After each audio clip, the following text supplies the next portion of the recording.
This meeting is being recorded.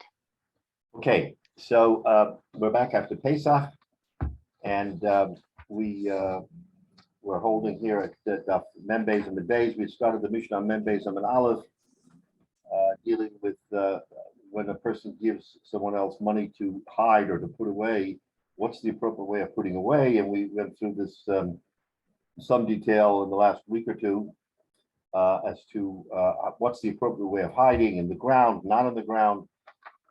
And obviously different times and different circumstances will dictate what you're supposed to do. What the Gemara does often is, now that we are in the sugya, the Gemara is now giving us several cases of how one is to hide money, or what's the consequence of not properly hiding money or whatever. So we started that, and we went through a couple of cases, and we're actually in the middle. We're about to start another case on Mem Beis and Aleph. Let's see where we are. About half a dozen lines, or 8 lines maybe from the top. The last word of the line is Hahu Apitrapa. Apitrapa is the first line. So this is another case that the Gemara is going to give us an example of what to do when you give someone money to hide. So the Gemara goes on and says like this: the Yishomim had a custodian. In other words, it wasn't unusual for Yishomim, either didn't have parents or the parents were not capable, so they had a custodian who took care of the business of the Yosem, and he had to be very, very makpid on, maybe more so than normal, on how to handle that money. So the Gemara gives an example of Apitrapa Diasme. There was an Apitropis, a guardian of Yishomim. The Zavan Lehuturo Liasme. So in other words, he wanted to enhance the estate of the Yishomim, and the Yishomim had some money. So he went ahead and he bought an ox. A Tura is an ox for the Yishomim, so that they should have an asset. Okay, he bought an ox. And what did he do? He gave it to a shepherd, to the herdsman, to take care of. He himself was not a herdsman, so he gave the ox to the herdsman, and the herdsman was supposed to take care of it and enhance its value. Okay. Now it just so happens, this is odd the situation. It just so happens that this ox had no teeth, so it could not chew food. It couldn't eat food. Umes, and it died. It died because it didn't have any food. In other words, whatever it gave it, he was not able to chew and swallow, so that basically the animal died. Very unusual circumstance, which the Gemara poses for us to understand liability. So the question is, who's chayiv, right? You have an apitropis, and you have a herdsman, and so who's chayiv here? Amir Rabbi Bar Chama. Rabbi Bar Chama announced, this is usually a very good clue when the Gemara says that, as it does from time to time, that Rabbi Bar Chama was posing this question in the yeshiva, and he wanted answers. He wanted people to answer because he himself may not have been clear what the answer should be. So he invited people to discuss, or Talmidim or whoever, to discuss the different sides of this machlokas. So what do we have? We have a toothless ox that was purchased by the apitropis. He turned it over to the shepherd, to the herdsman. The herdsman went ahead, and whatever he did, it wasn't okay because the animal died on his watch. So Rabbi Bar Chama asked, what do we do? Who's chayiv? Right? So now, name Malay. So now the Gemara is going to go through, and this is again, the Gemara is showing us the insights and how you analyze a situation where there's ambiguity as to who's chayiv, and you have to extract certain principles, literally extract, not teeth, but principles to determine who's chayiv. Zok the Gemara azot. Name Malay Apitropis Zil Shalim. Okay, if we're going to go ahead and we're going to say to the apitropis, the guardian, the main man, the one who's responsible for the assets of the Yisom, if we're going to tell him he has to go ahead and pay, why? Because he did basically he was negligent, right? He was pesheya. You could say that he was Pesheya because he didn't check whether or not the animal could eat. Now, is that a normal thing? Is a question for the apotropos to do. So that's really the underlying question. Is that in his job description? So he went ahead and bought, and then what did he do? He turned it over to the herdsman. If you're going to say the apotropos pay, Omar, the apotropos will say, "Oh no, the bakara mistarte. What are you talking about? I just bought it and I turned it over to the bakara, to the shepherd, to the herdsman, right? And he's the mumcha, who's supposed to see whether this animal is right or not right, whether it's eating, getting stronger, getting better. So we entrusted the asset to him. So l'chayra, we should say that he himself was a shayma chinam. Well, yes and no. I mean, presumably as a apotropos, he's getting paid, but he's saying that I'm not chayiv in einus, because this was an einus, right? Was I pesheya? That's the question. Was he pesheya? But he's saying no, he was an einus, and he turned it over to the bakara. The bakara is a paid shomer. It's a paid shomer. A paid shomer is chayiv in einus. So it would make sense if you made that deduction that he's turning it over to the bakara, to the shepherd, who should be responsible. So Rabbi, if you say that that's what the apotropos is going to say, Omar, so then the bakara is going to say, what are you talking about? I got the ox. I did what I normally do. I took the ox, I put it together with the other animals. I gave them all to eat. And whoever ate. I didn't know that it was eating or not. Is that my responsibility that I have to check that every animal is eating? Or once I get the animals and put it in the herd and put food within the herd, then naturally all the animals eat. So this is really a question. We're getting now into a particular set of circumstances of what is the norm when you have a herdsman who takes care of, say, 10 animals and he feeds them every day. Is he supposed to check every day that every animal is eating? Now, Rabbi, excuse me, Rabbi. Go ahead. What's the question? Let's start. How do we define ones here? I mean, there are things called act of God. I mean, animals sometimes die, they don't die. Why put it into the category of onus and attach it to anybody? Well, okay. So the animal died. Now we can say something happened to the animal. Was someone careless? Was someone posheya? That would be one way of looking at why the animal died, because there was carelessness, and we know that in the list of rechiyuvim, everybody, even a shem machinam, is chayav for posheya. So is that the objective here to say it died of carelessness, or and the apotropos says, of course not.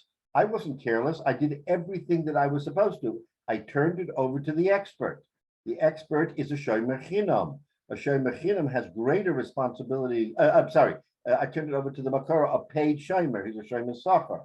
Shomer sachar has greater responsibilities than me. He's chayiv on geneva, aveda. He's chayiv on oines. Now you ask a question. Why is it oinus? Why is it oinus? Well, the definition of oinus is an unavoidable accident. Unavoidable accident. Not avoidable, because then it would be probably pesheya. But it is avoidable, Rabbi, because first of all, the administrator, he's the one that bought the ox. The ox. First of all, why did he buy the ox? But whatever it is, he bought the ox. Well, he bought the ox because he thought it would be an asset for the assignment. In other words, he invested their money. Well, then if he's buying an ox, it's his fiduciary duty to check that animal out. If he doesn't know about it, then he should have brought somebody before he bought the animal and have that person, because if you're going to an auction, you look at, they tell you, you check it out, you see what's what. If there's something you have a question, present it. If not, what you buy is what you're getting. So he didn't fiduciary do his duty because he didn't have somebody capable of checking out that animal.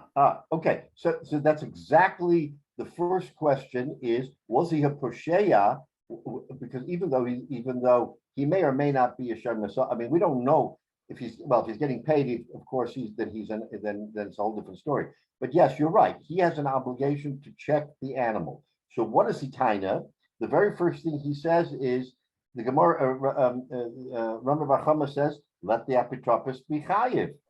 So then the apitropos says, "Oh, you're right. You gave it to me, but I did what is the norm. What is the norm? I immediately gave it to the expert. If the expert had told me, the expert is doing what you're saying, David. He's checking it out, supposed to check it out and tell the apitropos, you bought a lemon, return it." So what the bakara, so he's shifting the blame to the bakara, which let's just say is the right thing to do because the bakara is the expert. Well, wait, to what degree does the shepherd or the herdsman, what is his responsibility? If you give me an animal and I have a field here with others, you've already bought the animal. And if you just come to me and say, listen, I just bought this animal, I just paid for it, I don't have a place to keep it, please, I'm going to give it to you, I'll pay you whatever it is, put it with your herd, feed it, take care of it. Okay, you're going to give it to me, I'm going to put it in my field, I'll feed it every morning, I'll make sure it has water. It's not my responsibility to do an inspection on that animal to see if he has teeth or not. But in this sequence of events, we don't know exactly whose watch A, B, and C happened on. But we do know because immediately.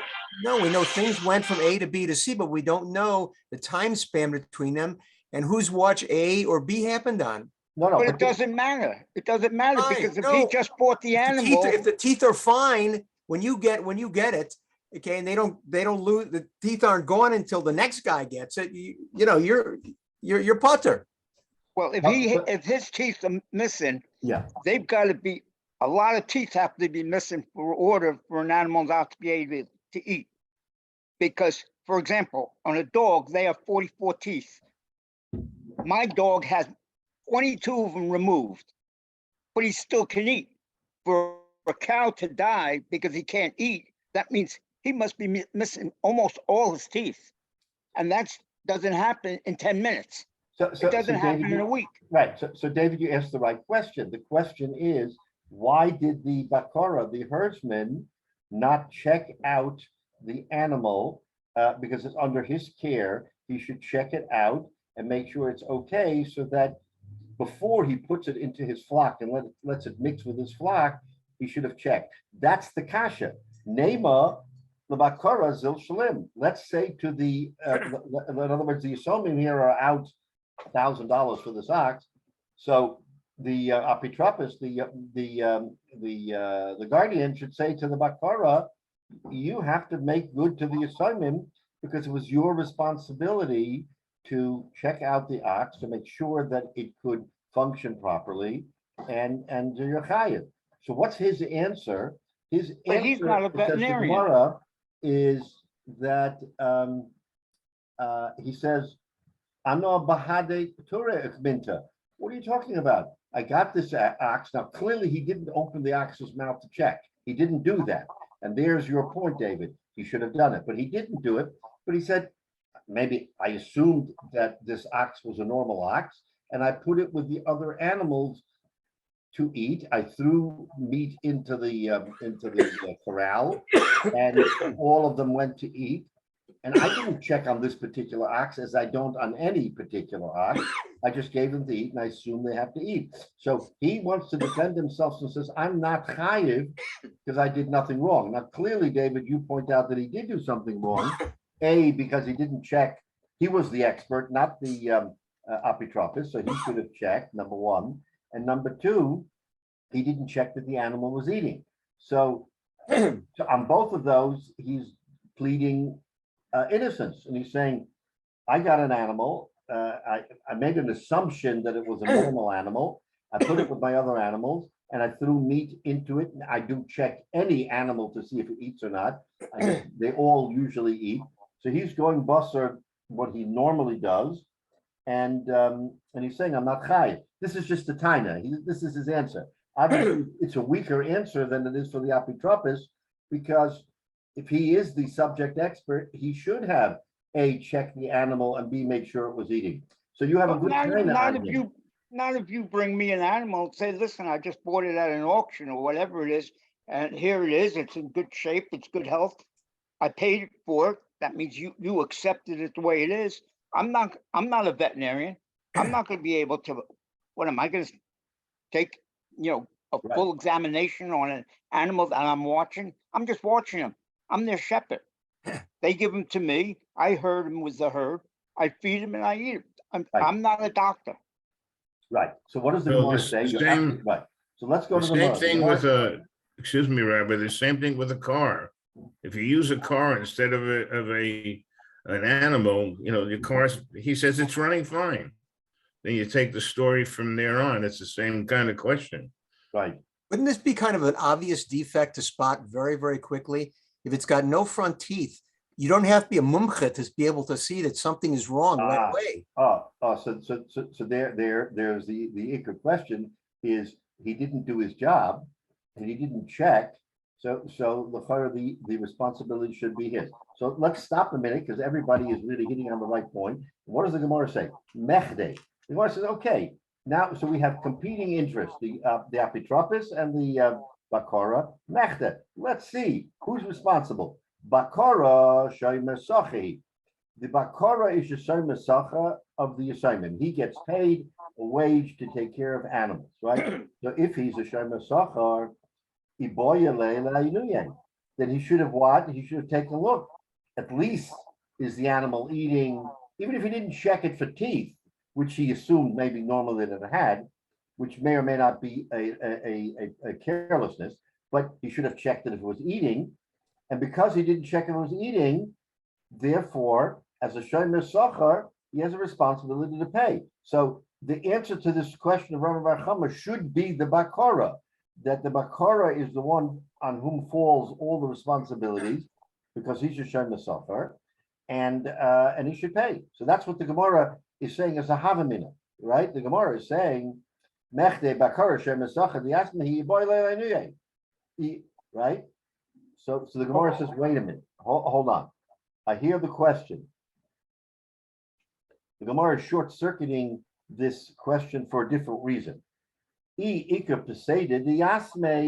Gemara is saying, you're right. If there would have been a loss to the Yasme, hachinami, then it's true that the Bakara would pay. So we've got it right. The Bakara is the one who was negligent, and he's a Shemin Sachar, and he has to pay.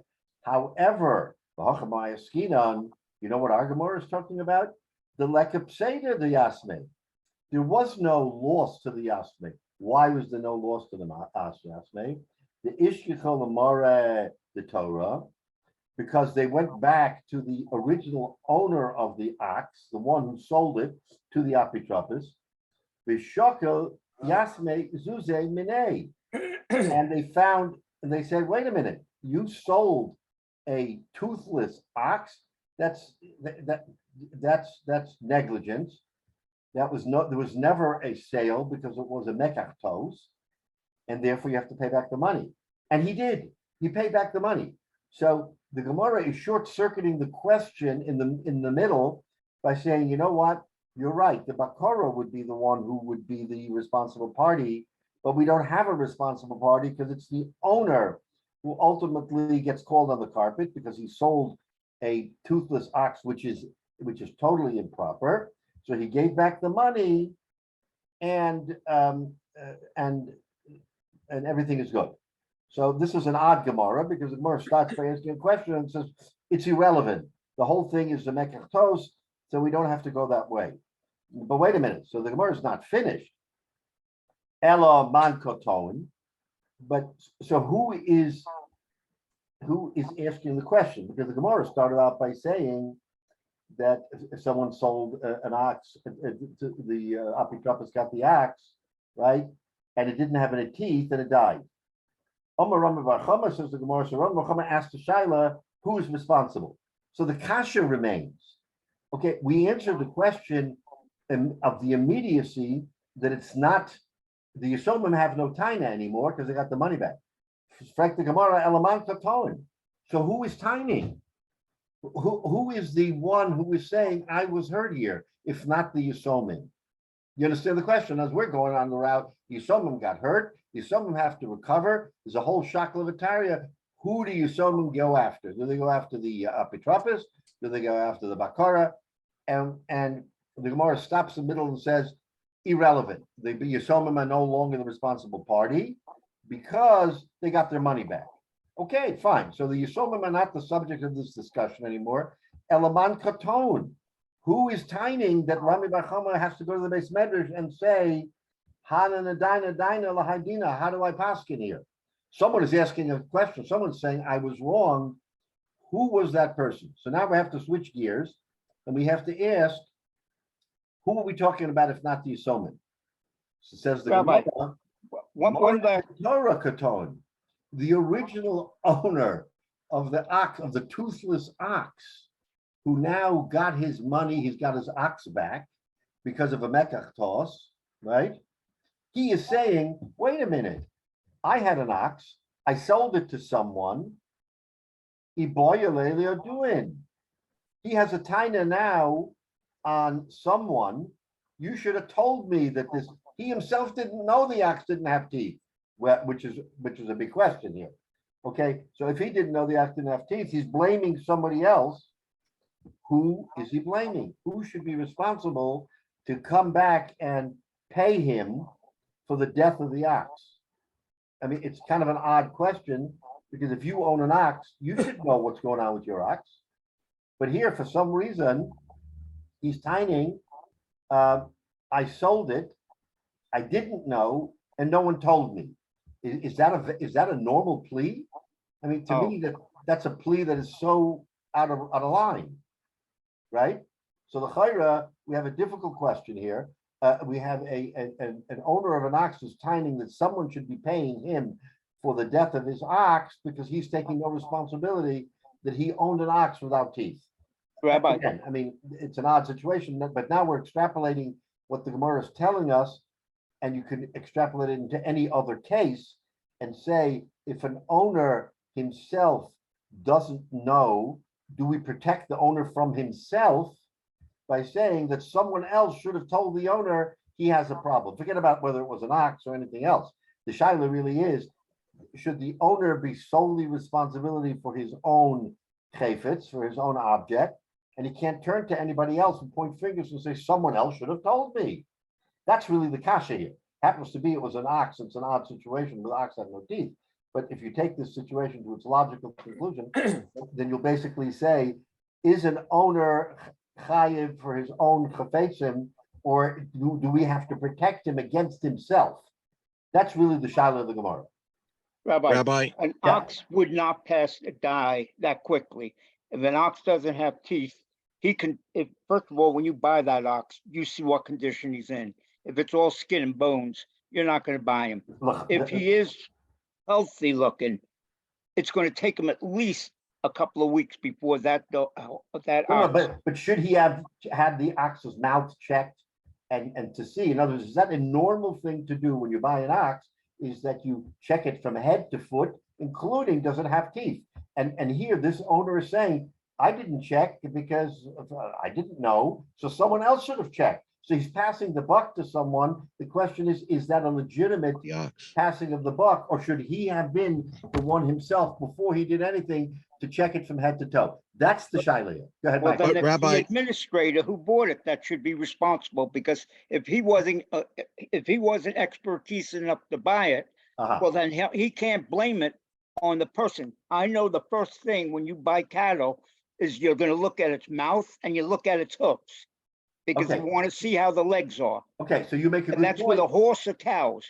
Okay, but you make a good point here that maybe the administrator is the one who should have advised the owner because the owner himself was ignorant. Maybe it's a good point for the owner not to be responsible for his own ridiculous action, because he says that's what I paid an administrator for. He should have checked it. Yeah, that's Rabbi, one point. Yeah, it's a good point, Michael.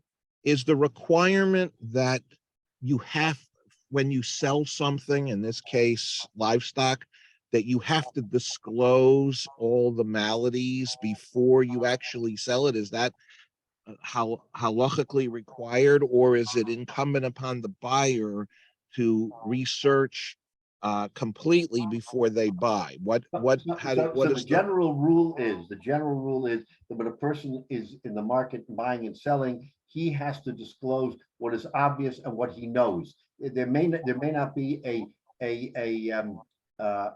responsibility for what we call latent defect or hidden defect that he has to be investigate carefully, but clearly anything on the surface has to be reported.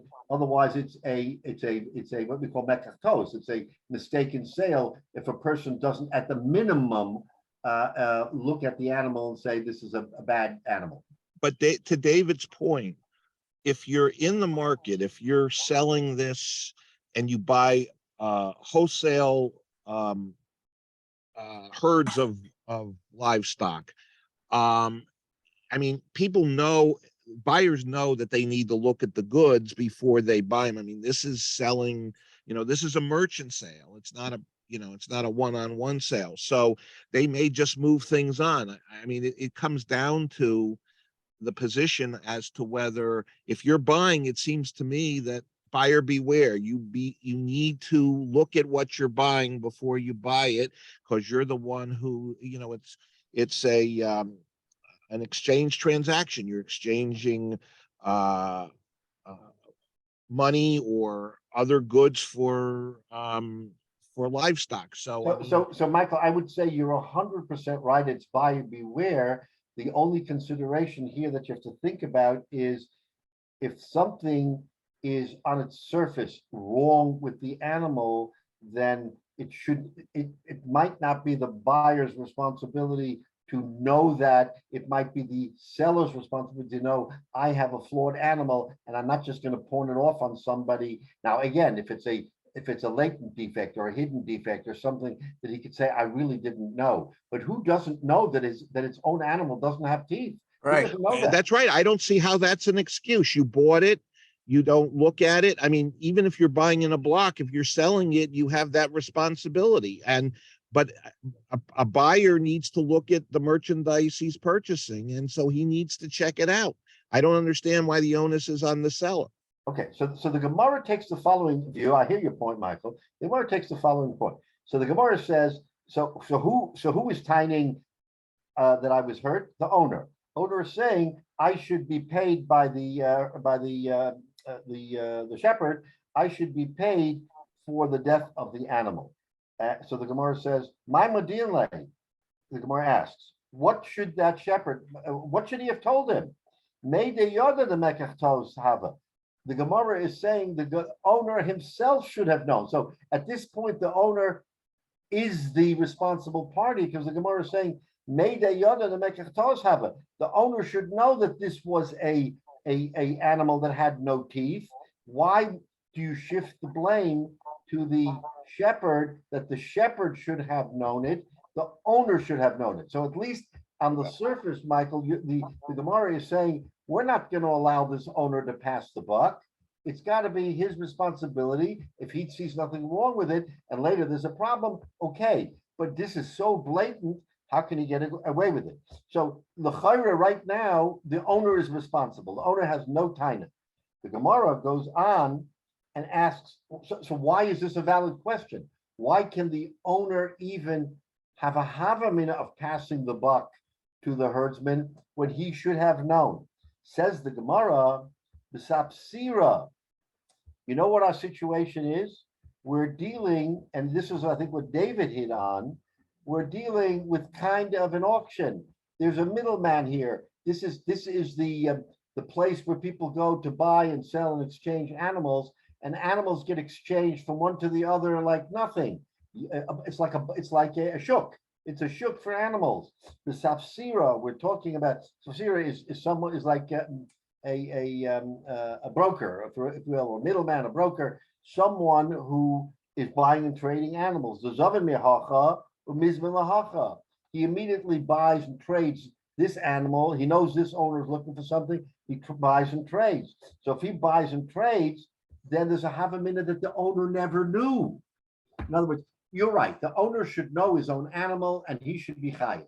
No question. But wait a minute, we're talking about a safsira, we're talking about an auction where this owner is sitting there and he sees that his middleman is buying and then immediately turns around and sells and buys a different. How is he supposed to know that the animal has no teeth? He never even looked at the animal because it was an auction. It was a buy and sell. So in other words, the Gemara's hava amina as to the owner's taina is a good taina. We thought that it shouldn't be a good taina. How in the world does an owner not know his animal doesn't have teeth? It's ridiculous for him to pass the buck. You know why he's passing the buck? Because he never got to see the animal. He was sitting on the side. He watched his broker buying and selling animals. He didn't look in its mouth. So now he winds up with an animal. Now the question is, who is the first person who's going to inspect that animal and say mekachtos or not? Now we're back to the question that Rami Bar Chama asked. Well, If the owner didn't know, he really didn't know because someone else was bartering for him, and then the animal came into the hands of a bakara, of a shepherd, of a herdsman, and he didn't do anything, and the animal died. Now Rami Bar Chama asked a legitimate question: who's chayiv? Now we have a sticky question. The owner didn't know because it was an auction. He immediately bought, turned it over to the bakara. The bakara took the animal, put it into the herd, fed it. So it was seamless. A, B, C, D. The only thing that the bakara didn't do is he didn't open the animal's mouth. Now the question is, should he have opened the animal's mouth? Okay, that goes back to your question. Is it his responsibility to check out the animal, or is it the broker? Who is responsible to make sure that this animal isn't the dud? That's what the Gemara is asking here. So our circumstances, the showman got paid. They're out of the picture. The owner is timing. I bought an animal. The animal died on me. Why should I be chayiv? I never opened. I didn't even know what the animal looked like. It immediately came out. I entrusted it to someone. That someone is a shomer sachar, and a shomer sachar is chayiv and einis. So l'chayra, he should be responsible to me. Rabbi. Yeah. One quick question. Yeah. In defense of all of them, to some extent, when you buy an animal, an ox or a cow or whatever from an auction, you got to understand what you're buying it for. If I go to buy something, I might buy it for the meat. I don't want it to work. I mean, it could be a healthy, strapping, heavy ox. Right. It's got 1,800 pounds of meat on it. Sure, I'll bring it to the slaughterhouse and make money on the beef if there's a need. So why would why would the administrator check for the teeth? Maybe the intention was to put it out into the auction. He just doesn't have to, he doesn't take it straight from the auction to the butcher. He's going to hold it to try to get the best price for beef. So he gives it to the herdsman, and the herdsman is watching it at this point until he gets the buyer for the meat. So you really can't blame the administrator. I mean, you can work it either way. Right. You can't, in this scenario, you can't blame the administrator. So you really hit on the nub of the question, David. It's exactly how the Gemara looks at it. So the Gemara says, Rami Bar Chama asked what you just asked. Wait a minute, what's going on? Do we have to look at this animal as a work animal? Maybe it's not a work animal. Maybe it's something else. So Rabbi Bar Chama is trying to untangle the different possibilities that you've just raised. And the Gemara says, Hilkach, therefore, because it's so convoluted and because we don't know who should be responsible, so in his base medrash, he came to the following conclusion. Hilkach mishtaba iu delo have yoda. The owner has to swear, which of course we know is not a simple thing to swear. He has to swear that he didn't know that the ox had no teeth because he was literally in and out of that ox within seconds. Umishalin bakara demei basar bezol, and the herdsman has to pay the cheaper value of the meat. In other words, we're not saying he has to pay prime pricing, but he has to pay what it would sell at less than prime. Now he gets to keep it. So the bakara gets to keep the animal so that maybe he can recoup his money. but the onus will now be on the Bakara to sell it, and to sell it at a price that the Gemara says, and we'll see in Rashi in a minute, is not the top dollar. So this way, the owner doesn't take a complete loss, right? And the Bakara, because he handles this kind of thing, Mistama, he'll come out okay. So that's the conclusion of the Gemara in this situation, is because we can't pinpoint who should it be the owner that he should have known, or no, how could he have known? It was in and out of his hands within a minute, and he has no choice but to rely on the Bakara.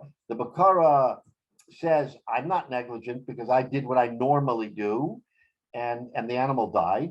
So the Gemara, so this is the pshara, this is the compromise, that you know what? This animal, it will turn out to be an animal that will be sold for meat, not at prime, says the Gemara. And again, we'll see how the Gemara reaches that conclusion.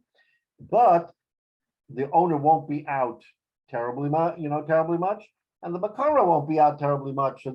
So Rabbi Bar Chama says that's our compromise.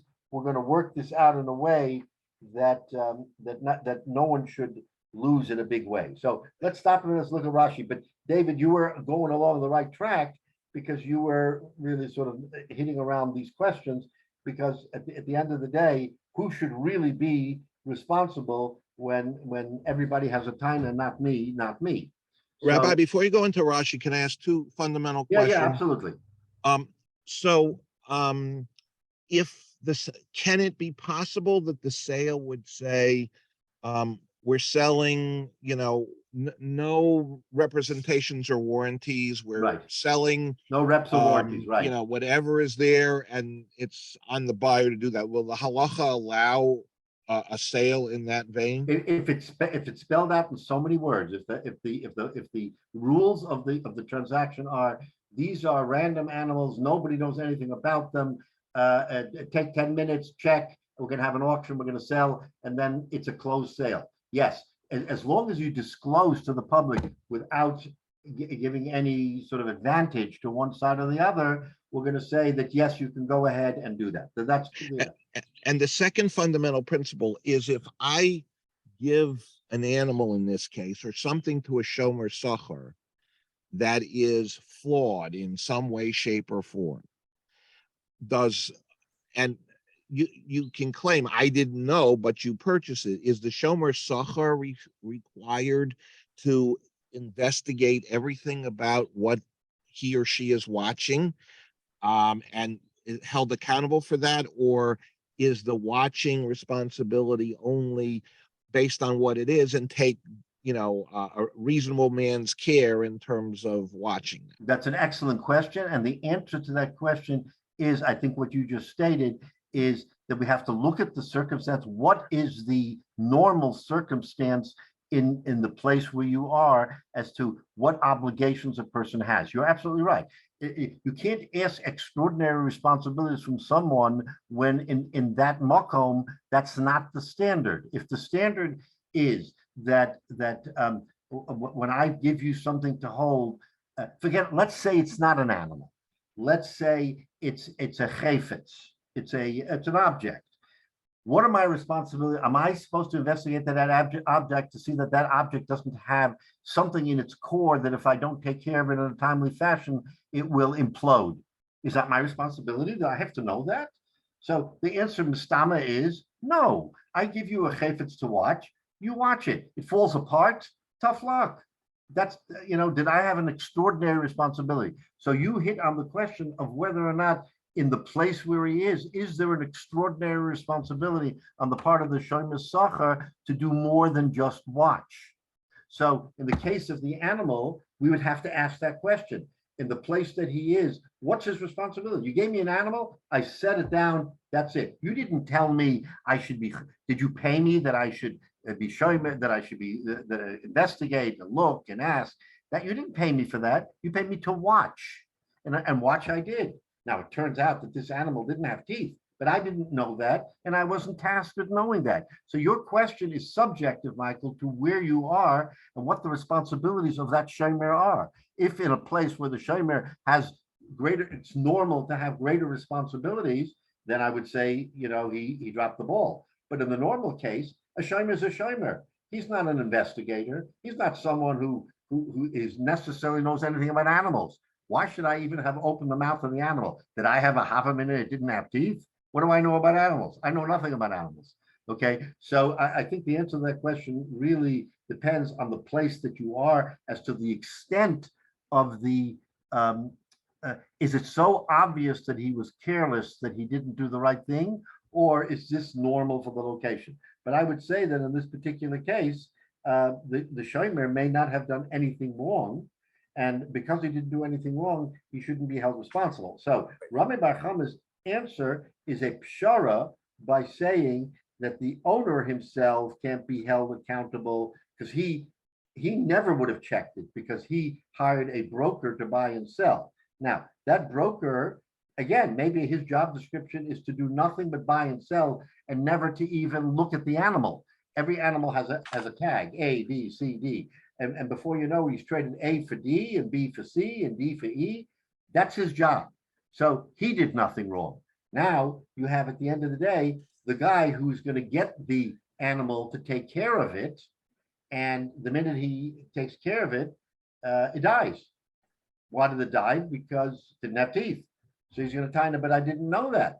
Says Rabbi Bar Chama, we're going to make the owner swear that he himself didn't know. That's step one.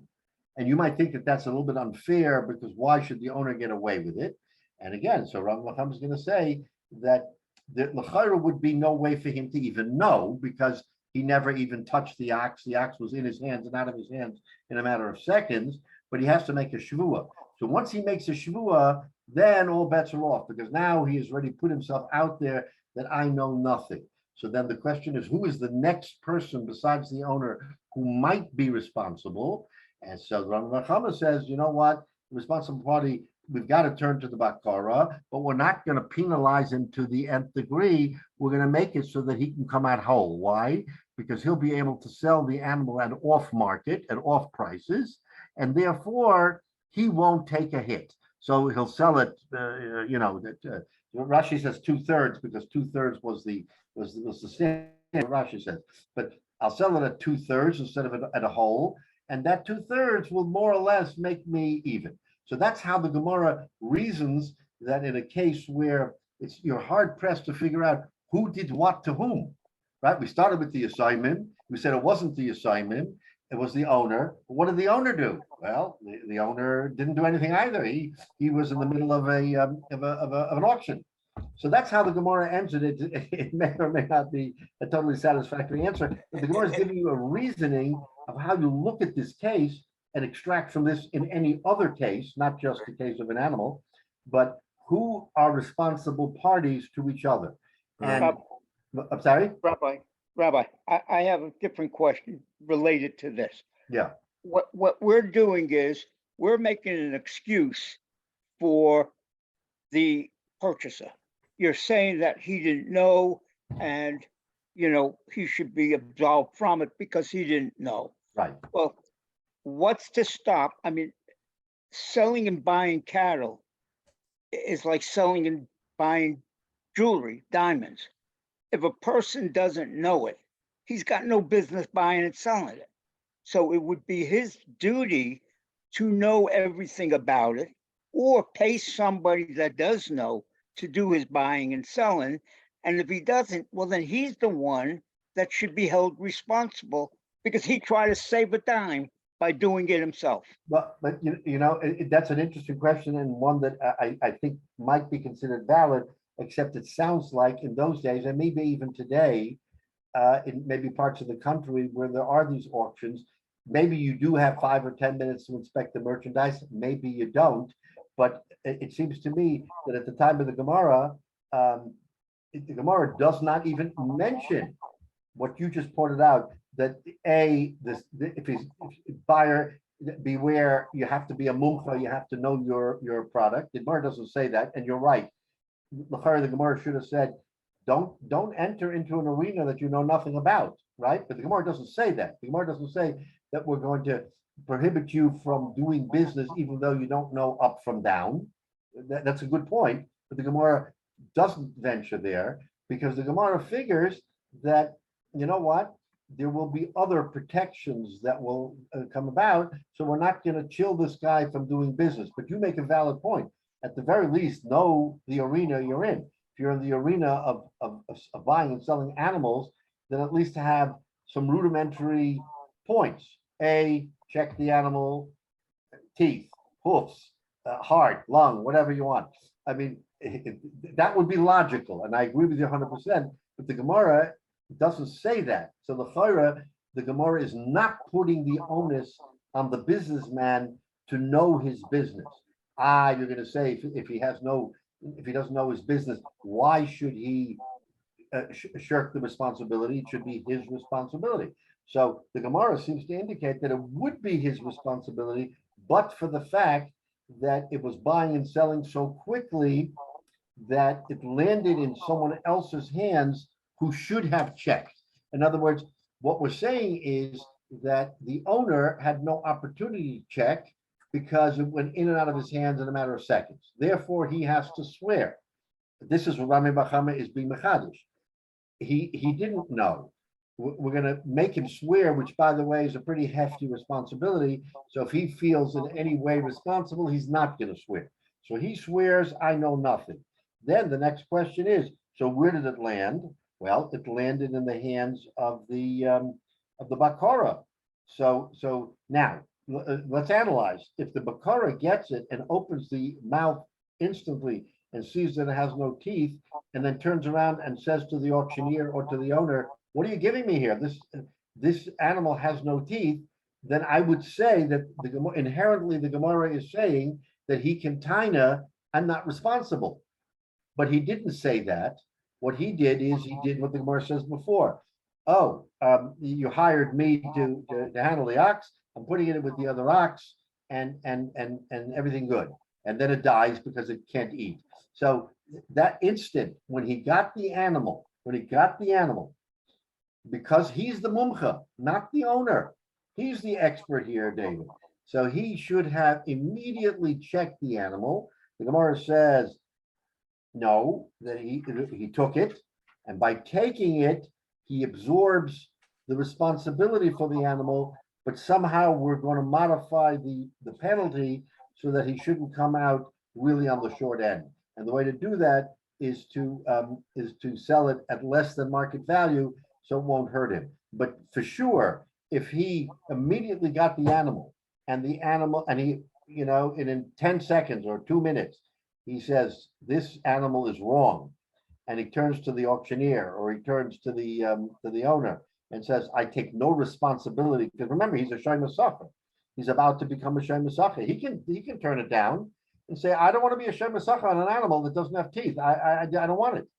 Then he immediately would take that and put that responsibility back either on the auctioneer or on the seller or someone else. But again, the Gemara situation is where he took responsibility, and even though he took responsibility, the Gemara is saying we're not going to penalize him because he kind of unwittingly got into this, and therefore we're going to allow him to sell it at less than market, so he won't get hurt. End of the day, what the Gemara is trying to show us is the different shifting of responsibility of ownership, and that at the end of the day, this person might be responsible, this person is responsible, but even if he is responsible, we're not going to penalize him for his responsibility. So all of these points and questions are extremely valid, going back and forth to understand who is really responsible here. So I think that, at the end of the day, especially in those days, people had to be on their toes, and they had to know what they were doing. And if they didn't, they should, you're right, they shouldn't have been in the arena of buying and selling in the first place. But the herdsman, turns out he's the bucky. So the herdsman he's being paid for being a shomer. Part of the responsibility of being paid is to make some important decisions. First decision should have been, I'm looking at this animal is wrong. I'm not accepting shmira. I don't want to get paid for something that I'm going to get dinged. So he could have done that, he didn't. So we're going to put some responsibility on him, but the way we'll end it is that we'll allow him to sell it at below market so that he won't lose a shirt. But that may be the best you can do. Yeah, exactly, the best. Given we can given do. the circumstances. It may not be the most satisfactory answer, but again, we're dealing in a time when you ask the right questions. What's he doing buying and selling ox if he doesn't even know the first thing about it? The thing is, he's a businessman. He has money. He buys and sells, and that's how he makes his money. He doesn't care what the product is. He doesn't care if the product is a good product, a bad product. He just wants to buy low, buy low and sell high. So Then he's just conning people. That's basically what it is. Because going back to the older days, they were so methodic about measuring quantities right. for whatever they did. They were so careful to make sure that they had the exact numbers. Right. How could you tell me that a person goes and buys a cow and he doesn't check it out? And besides, I don't know how it was years ago. I wasn't there, but I can tell you right now, when's the last time somebody wanted to buy a car? You're telling me that the car person that's selling it is not going to let you look at it? Every auction that you see in a newspaper, you buy a house, you buy a car, you buy farm equipment, you buy machinery, anybody, it always says you can come a day before or an hour Right. before Right. and check it. And I'm sure that's a copy over of years ago, and that's how they used to do things. So by And yeah, no, I can't argue with that. So these are all the questions that we have to raise based on what we understand today, but we don't know if that was the fact. Maybe in those days, auctions were held literally on the street corner, and you had no time other than a quick look. And in a quick look, you didn't open the animal's mouth to check. You looked at it, it looked like it had 4 legs and a head and a tail, and you said, okay, I'm in. I mean, again, these are all valid questions that we have to get into if we're to Gemara to understand what the Gemara's point is. So I know, David, it's troublesome, and it is, but you know, in the abstract, Rabbi was sitting in a base medrash, and he had no knowledge of the actual, you know, the series of events. So he's going back and forth trying to figure out, are the assignment liable? Is the owner liable? Is the apotropos liable? He's trying to figure out who is liable here. And at the end, he comes up with a compromise. It may not have been totally satisfactory. I don't disagree that that why should that be? But for the times, we're gonna make, we can make assumptions. We can fill in the blanks because we don't know. And I'm filling in the blanks by saying that in this particular case, the owner, while was he negligent in that he didn't even look at it? Yeah, maybe yes, maybe no. Obviously, the Gemara says that that may have been the norm. Again, we're talking about what's the norm of the place. It sounds like the norm of the place is that a person does not check his buying and selling. He literally throws the money in, gets it out, blah, blah, blah, and then it comes again. But I think that the breach is right when the Bakara gets it. Rabbi, years ago, when a person became a Jewish slave, did the person that's taking him on, did he check out the people's health, his teeth? He was responsible for them.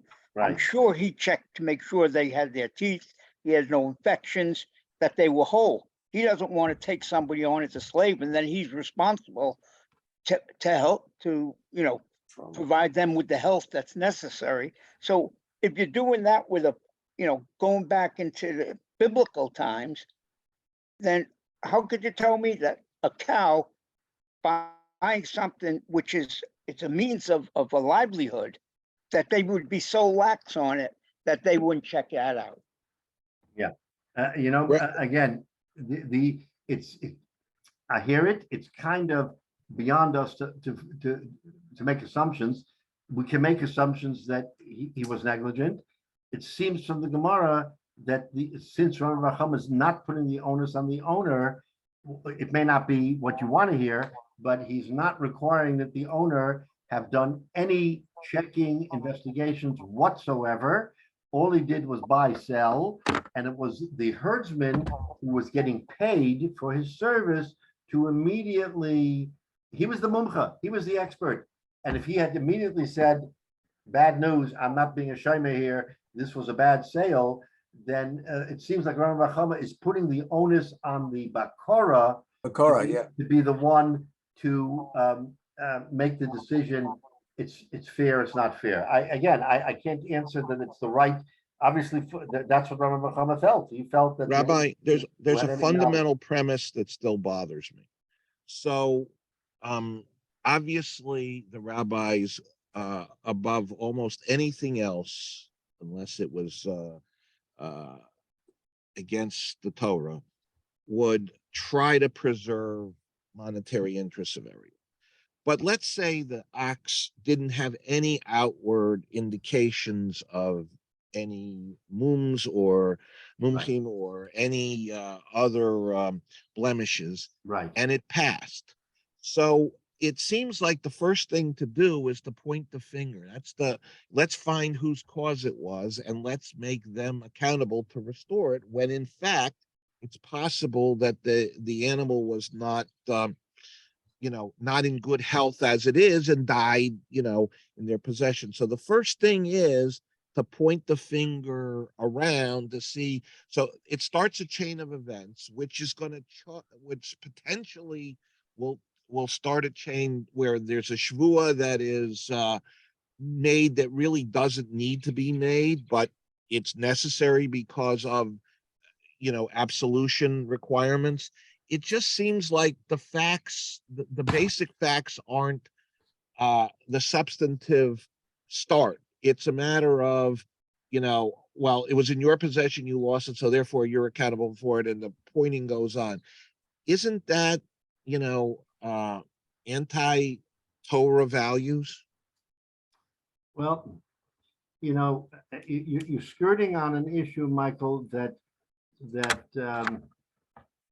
I guess with the Chachamim, when they, especially in the arena of commerce, remember. So we're not talking about that this is Chayv Misa. We're not talking about Kachim. We're talking about commerce. So they had to establish some rules that were fair to everybody in commerce. And I might agree with you that things were a little bit lax, and that maybe there was a better way of tightening responsibilities in commerce, so that you shouldn't be walking blind into something and therefore not being responsible. In other words, take responsibility for your actions is what we're saying. Right. You're a businessman, Accountability. take accountability, take responsibility for your actions. So to that degree, I would agree with you. What I'm trying to extrapolate from this Gemara is that the Gemara is saying that, yes, we could hold this owner accountable for not having done something that might have prevented some damage later on. Okay, I accept that. Except that, and again, we weren't there, so we don't necessarily understand the nuances. This particular arena of commerce was such, the Gemara is telling us, that it would have been extremely difficult, if not impossible, for this owner to have conducted any business if he were to interrupt the flow of the sale and say, give me 30 seconds to check the animal. In other words, they would have said, please step aside. We're moving on. You're not part of this transaction. So in other words, we have to, in our minds, think about what was the circumstance of the time and competing interests. Sure, this owner should have known a little bit more about the animal and not be scot-free, but then there wouldn't be commerce, because But Rabbi, implicit in that is that the price is different. If there was full checking and this was the highest quality, then the Right. price would have been different. Right. So you have to factor in commerce that the pricing was predicated on the fact that there wasn't a full Right. search here. So I don't, it was accepted commerce at the time. And so I don't buy that, Yeah. you understand what you're trading. Yeah. No, I mean, it's an extremely valid point. And without having any guidelines that tells us how Mekach and Mentor was done in the 2nd century, or give or take whenever the time of the Gemara was, when this situation happened, I think we're kind of up in the air of making up our own rules and saying, this is probably what the rules of the game were, and he was playing by the rules of the game. But in the normal course of what should be the menschliche thing, I agree with you that it's a little bit hard pressed to not put some onus of responsibility on the guy who's buying and saying it's everybody else but him. And more importantly than that is it's a look to find some fault at somebody else that triggers a whole wave of things that really may not be appropriate. So there's not a, there's not a dayan or a beis din that evaluates, is this really a case that should be looked through, or maybe that the facts are what they are and then go through. So you have to go through all this before it's actually heard. It creates a lot of machlokas. It may not be shalom bias, but it's shalom kahal. It just stirs up a lot of antipathy. I agree. And again, we're so far along to avoid this kind of thing today. But back in the day, when let's say it was fairly unsophisticated and people just had a couple bucks and were trying to eke out a living and making a couple pennies on the trade of an animal, and there were no rules. There was no halacha. There was no rabbinic order for how one should deal with this. Again, the result of this created a halacha. Yes, all these examples that Morish giving us turned into what we know as halacha, because the incisors then thought about it and said, this is right, this is wrong. So therefore, Rama bar Chama posed the question. He says, I don't know what the right answer is. What do you give me thoughts? So everybody in the Medrash gave him a thought, and we see that the facts changed, by the way, of course, in the middle of this conversation. But once we get to the bottom line of the facts, the consensus must have been, because Rama bar Chama was asking, the consensus must have been that given the fact that everybody was equal and nobody knew anything more than the other, this is how we have to come down. I'm sure there was sides that didn't like it and sides that liked it more, but again, we're trying to figure out a rationale. So we're sitting here looking back and trying to figure out a rationale for why Rami bar Chama passed what he did. And the only thing we can come up with is, and again, we can argue till the cows come home, literally, but the bottom line is that he felt that the pshara here would be the least harmful to the owner. Now, why should the owner be off the hook? Well, again, we have some rachmanis on him because that's his livelihood and he made a big mistake. So Rabbi Chama doesn't want to hang the entire mistake on him, and he's saying that by giving a little bit and allowing him to recover something and letting the bakara make, the bakara may not be out any money here, by the way, because at the end of the day, he may be able to sell enough of the animal at 2/3 the price that he comes out whole and he gets his schar shemer chinam. Remember, he's being paid a wage. So he's making a wage, that's his livelihood, and he doesn't want to get stuck with a deficit on the animal side to cancel his wage. So the Gemara says, sell it at 2/3, the owner will take 2/3, and you'll be off the hook, and you'll make your wage, and no one will, and the owner will take a little bit of a hit. Yes, he will, but you won't take the hit. So in fact, they're giving the shomer a little bit of a benefit that he won't take the hit because he's not going to have to sell at full price and not recover anything, thereby negating his wage. So in a way, that's a good answer. But it's the logical ending, because in the end, the animal is a nevela. He can't sell it as a kosher animal, so the value of it has to be lower than it was. So you're going to have to sell it to a Gentile. No, teeth that's make it not an true, avela? Michael, because a toothless animal that's not a mum that passels in a vela. You can shech the animal, But it died.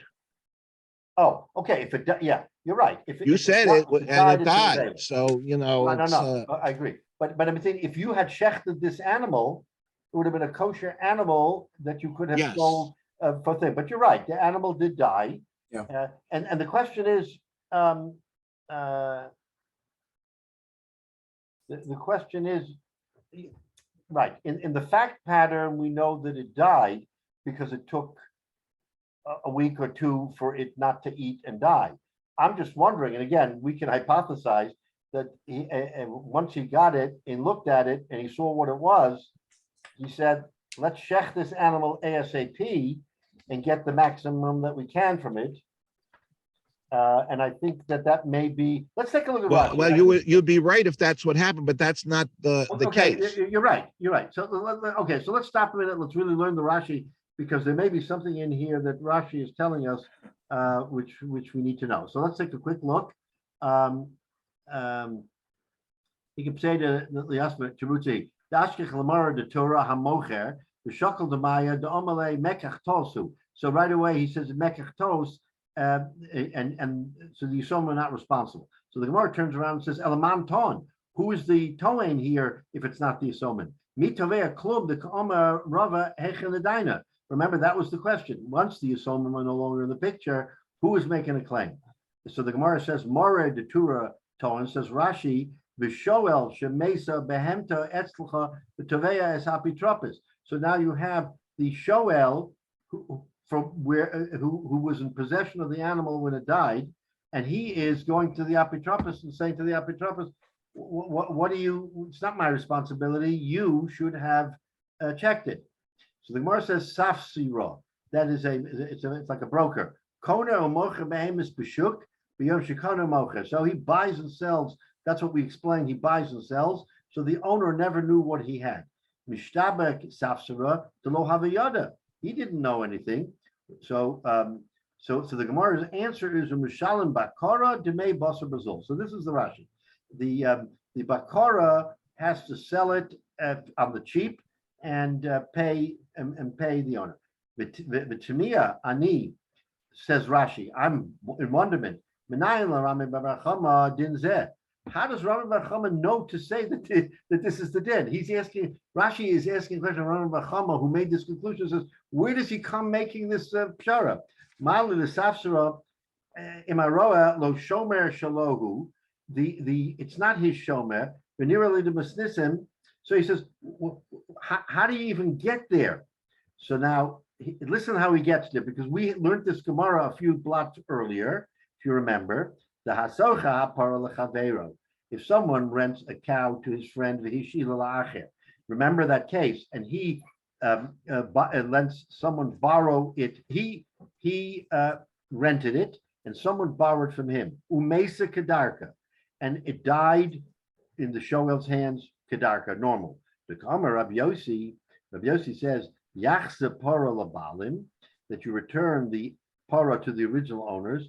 And we say halacha Rabbi Yossi, and we say the halacha is like Rabbi Yossi.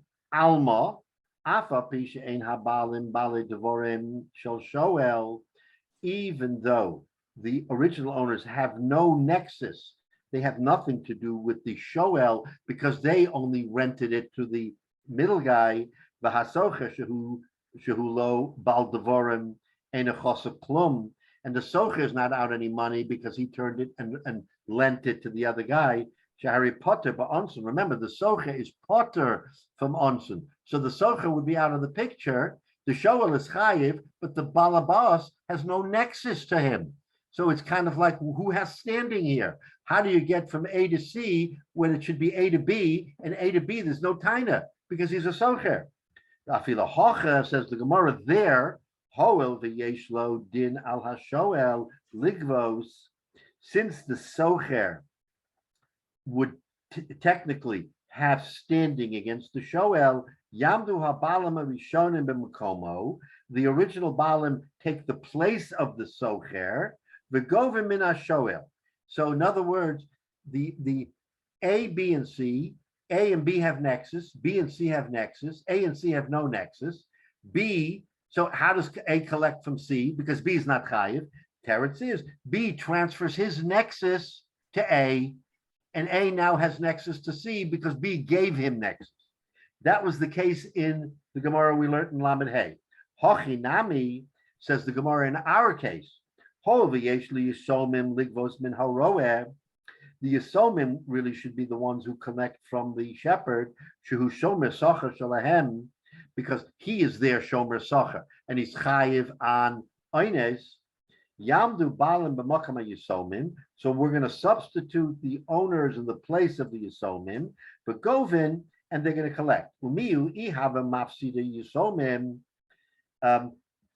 What's the difference?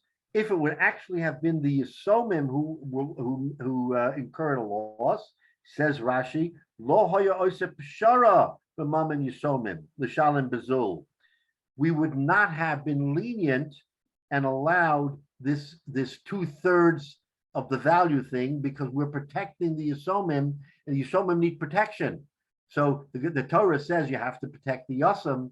We're not going to allow the Yosem to be roped into a 2/3 pshara, right? The Yasmin lav b'nei mechila nenu, because Yisomim can't be Michael. You have to go whole hog and get the whole thing. But now that the Balim, remember the Yisomim were out of the picture because the owner paid them back. So it's the owner who's making the taina. So now that it's the owner, and Bekan ain't pshia kol kach, and there's no carelessness to Oma Bahadi Tarasi Ukmisa, Hitl Pshara B'nayem. Now we allow a Pshara. Below Yishalem Kol Demei Ashor Kamoshu. Doesn't have to pay the whole value of the ox, Kamoshu Chai, as if it were alive. Aloha or Yachsa Labalim. He returns the skin, which obviously has value to the Balim. Vahabosa Shamin V'yashlim Shnei Shlishim.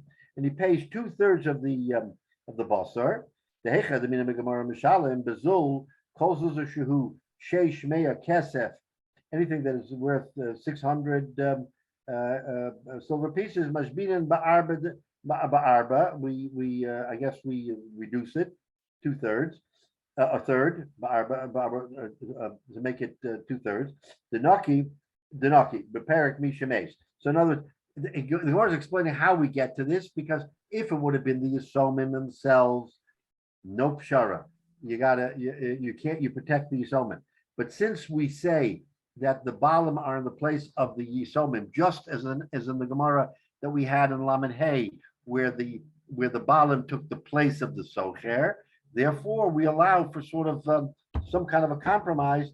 And so this is the Rashi's way of understanding how Rami Bar Chama got to his conclusion, because L'chaira, he said, Rami Bar Chama, how you reach this? How do you make such a representation? So he does it from our Gemara, where we were saying that the owner could step in the place of the Yisomim. Okay, that's not a but again, Michael, your concerns are still very valid, and we basically have to say that it's the least onerous way of anybody getting hurt. So at the end of the day, that's how we're going to find the compromise. Okay, so I wanted to get to the next case, but there's one more case, one more example. We'll have to hold it for next week, where how you protect someone else's money. But again, this case gives us a lot of insight, on the thinking of the Gemara back in the time of the Gemara, where who's responsible. And now look at our halacha today and compare, and you see that we've come a long way in establishing halacha as to who is responsible for what, because it would seem, as you point out, Michael, and David did as well, that we had somewhat of a hefkerus, somewhat of an open season as to who should be responsible. And one could argue, very, very valid, that the owner should be the one responsible here and not the shomer. But at the end of the day, the shomer got paid a wage. He took some responsibility, and then the question is, how much responsibility is his, so that he should have to make good to the owner and still come away with a wage? Because at the end of the day, he's not doing this for free. He's a shomer sacher. So again, it poses a lot of questions for thought, and all of the questions that came up here are terrific, because we really are in a sort of a no man's land when it comes to understanding how the Gemara arrived at this. And Rashi himself says, I don't understand how you get there, except that Rabbi Bar Chama developed a process using our Gemara that will not make any. Again, at the end of the day, it was all about compromise, and that no one should get hurt badly. So we're trying to figure out a way that no one should walk away with a huge loss, and maybe or maybe not anybody had a loss at all. Maybe the owner had very little loss. He got the skin and 2/3 of the animal, and the Shem Sacher got paid a wage, and he just had to bar. Again, the animal was never his. So if he sold it and turned over the proceeds to the owner, that's literally, no pun intended. It's no skin off him, because he was just the middleman. He had an animal, he sold it, gave the money away, and made a wage. So in a way, Michael, we could say that it turned out okay. But it's a very interesting case in the Gemara. Shkoch, Rabbi. All right. Go ahead. Okay. Very, very good discussion.